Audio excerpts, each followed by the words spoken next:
So this is a quick review of the first flight of the Pringles cans, or the aftermath. I'll show you the flight in a second.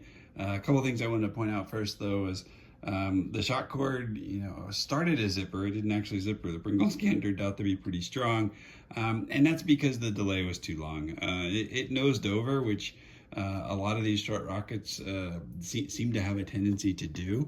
And then the other thing that happened, which prevented me from doing two flights, is the ring on it came apart, and I'll talk about that in a minute.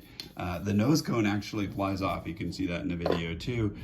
Interestingly, the nose cone and the locking mechanism didn't seem to be damaged, so I'm not sure if it just untwisted or what.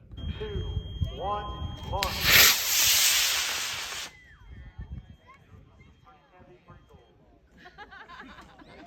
Oh, that was very significant.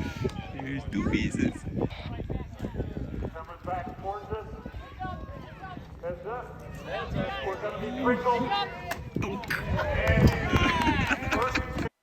Here's a screen grab from the previous video, right at the point in time which the chute snapped open. So you can see the body tube's pointing down. That's when it sort of zippered the tube, and the nose cone is already separated. Okay, so taking a little closer look at what happened with the ring.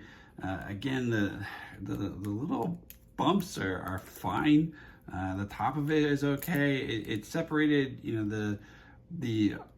the rubber band feature here with a slot in it kind of makes a weak spot.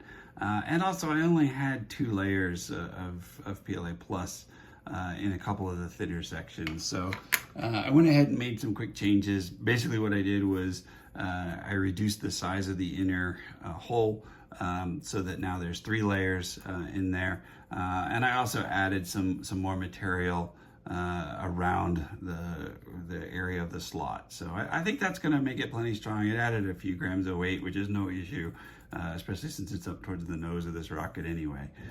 So that was the nose cone changes. The other stuff, quite frankly, I haven't actually looked at. So the engine retainer, I think retained it fine. It didn't actually get nearly as charred as some of my other experiments.